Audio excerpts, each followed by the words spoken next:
to ask you to do is to do some building in a moment through which you do thinking with your hands. And this is the constructionist approach to learning. You're going to make a model, but it's not a model that you plan in advance. It's not a model to show that you can represent something fantastically in 3 dimensions, but it's a way of thinking using your hands, and it's a very serious approach to learning, which I hope you'll find interesting. And what I want you to do, because we're talking, as you see, about the difference between inductive and deductive approaches to learning grammar in our case, because you're going to be teaching the grammar of languages one way or the other in the future. But I want you to explore your own personal needs as a learner, because whether you choose consciously a more inductive or more deductive approach will depend on your understanding of learners' needs. And a really good way to explore this is through you using the Lego now. The model should represent your own personal needs as a learner. So think with your hands, just start to use the bricks that you're attracted to, and in 5 minutes, produce a model which you can talk about afterwards, showing how it represents your own needs as a learner of language, not as a teacher. Hello, I'm Stephanie Aldred and I work in the Department of Languages. I teach Level 5 students teaching English to speakers of other languages, and this involves some language awareness work where they have to think about means of teaching grammar. 3-dimensional materials, in this case the Lego bricks, are really useful where you're looking for an individual response to generate a discussion. So in this case, the first question was, what are your needs as a language learner? And this was to build empathy and more of a consciousness of the issues which will face their learners.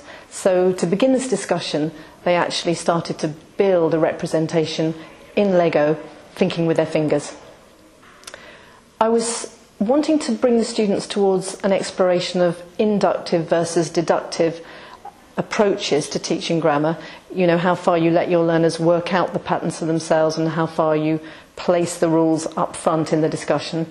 And a very good lead into this was for students to explore their feelings about learning grammar themselves, discuss in small groups, and be able to visualize some of the aspects physically using this 3D technique.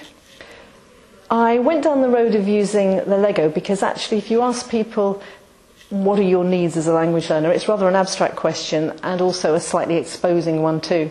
So it actually makes an atmosphere of play, serious play, which is beneficial, but it also allows people to really explore while they're working, and somehow while their hands are busy, thinking in that way, more ideas, a bit less inhibition seems to come into the discussion.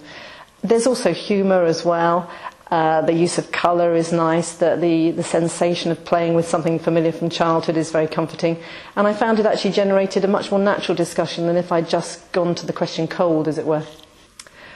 I was very pleased with the quality of the discussion, and it was lovely to see representations of quite key aspects of language learning. For example, some students built bridges representing the progress along the interlanguage, you know, from not knowing a language to being fluent. Many people drew steps and structures that reminded you of scaffolding of learning. Some people used the bears and the tigers to represent learner anxiety, which is actually quite a big feature of language learning, which we sometimes neglect. They were very creative in using everything that was there to show really quite key issues. And the wonderful thing was the models were so different one from the other. In the follow-up sessions, when we were talking about approaches to grammar teaching, I found I was able to refer back to the different models, and it actually helped me to give a very concrete representation of some abstract concepts that I wanted to teach. So I was able to refer back to somebody's red and yellow flight of steps, or someone's scaffolding with a window, or someone's different visions of the same problem, using the representations to remind the students of the ideas, and I found that worked really, really well. I think Lego could be used in many disciplines and in many ways. Quite important to have a fairly clear idea of your learning outcome at the beginning, and also what kind of activity you want to produce. But it's particularly good, I think, for subjects where individual responses are useful to the totality. particularly good if something is rather difficult to discuss cold, because it perhaps does involve biographical accounts or emotional accounts. And I think it could be used in many ways where the discussion will be returned to in a more theoretical way, but you want to concretise it as a starting point. So quite a good way as a warmer to the main stage of your session. My name is Catherine. I'm an Erasmus student from Germany, and I like the way this session was led. So all of us had individual models. It introduced the deductive and inductive way of teaching. I like that even if we did very different Lego models, our ideas were basically the same. Some people separated the 4 skills into different towers. I concentrate on communication because I think that builds on all 4 of them. If you've enjoyed this Good Practice Exchange film, you can find more on our website. Go to celt.mmu.ac.uk/goodpractice. Thanks for watching.